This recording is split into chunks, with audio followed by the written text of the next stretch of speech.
Before I bring part 1 to a conclusion, I would like to step through the set of 9 questions raised by the Rebbe in the Sikha that relate to various commentaries of Rashi to Bamidbar Perek Gimel. To the statement that Shevet Levi was to Shamru et Mishmeret Kol Ha'edah, the normal translation for the word Mishmeret implies the process of guarding or protecting. Yet Rashi, in commenting to the words V'shamru et Mishmarto, defines the word Mishmeret as the appointment of an individual or group to fulfill a particular task. In the words of Rashi, Kol Minui, Karu Mishmeret B'chol HaMikra, throughout the entire Chamisha Chumshei Torah, whenever you have an appointment to a task, the word that is used is Mishmeret. So the question here is, why does Rashi redefine the term Mishmeret in Pasuk Zayin that does not accord with the general translation of Mishmeret as guarding or watching or protecting? Furthermore, if we are going to interpret the word Mishmeret as an appointment, an assignment to a task, and as Rashi noted, this is the standard definition of Mishmeret throughout the entire Chamisha Chumshei Torah. If so, that definition should have been made the very first time that the word Mishmeret is used with respect to the Shevet Levi, and that is in Bamidbar Perek Aleph, Pasuk 53, where it states, V'shamru halavim et Mishmeret Mishkan ha'idut. The fact is that Rashi delays the definition of Mishmeret, inserting it as a commentary to Bamidbar 3, Pasuk 7. Question 3 relates to what seems to be contradictory roles of the Bnei Levi. In Pasuk 6 we have the role of Bnei Levi as assisting the kahuna with their responsibilities. In Pasuk 8, where the Pasuk states, V'shamru et Mishmeret Bnei Yisrael, Rashi maintains that the Shevet Levi act as shluchim, emissaries. Question number 4 is another misplaced commentary by Rashi.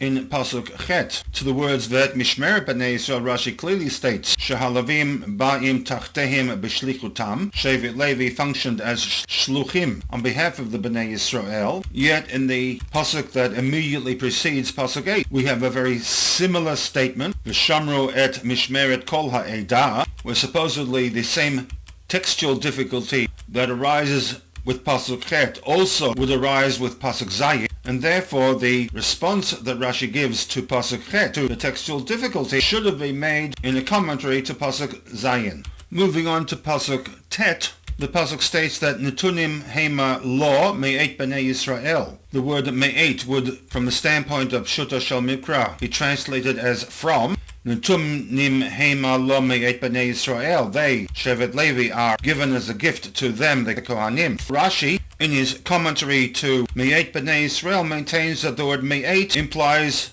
the act of separation, that Netunim Hema Lo Me'et B'nei Yisrael, that Shevet Levi have been given to the Kohanim as a gift. They have been separated away from the remaining Shvatim of B'nei Yisrael. This difficulty becomes more pronounced when one compares the commentary of Rashi to Pasuk Yudbet with that of Pasuk Tet, that while in his commentary to Pasuk Tet the wording is Mi'et B'nei Yisrael, Rashi interprets the Mi'et as if it was written as Mitoch B'nei Yisrael, separated from amongst the B'nei Yisrael. In Pasuk Yudbet, V'ani hini lakachti et halaviyim Mitoch B'nei Yisrael v'hayu li halaviyim, Rashi's commentary is that the Leviim act as shluchim on behalf of the Bnei Yisrael, that the word mitoch is not understood as separated from, but rather me'et, that Shevet Levi function as representatives of the Bnei Yisrael. To the words Netunim Hema Lo, Rashi has a one-word commentary, le'ezra, to be of assistance, in this case to the Kohanim. The problem here is that this is a repeat of commentary that Rashi had made in Pasuk 6, where to the statement V'shertu oto, Rashi writes V'halavim halalu mesayinin otam. The Leviim were to assist them, the Kohanim, and Zu hi asherut, and this is the sherut referred to in that Pasuk. Question 8 highlights a further anomaly with this commentary of Rashi, in that the words Netunim in the heading bear no relevance to the commentary of Rashi le'ezra, which is really a follow-on to the word law.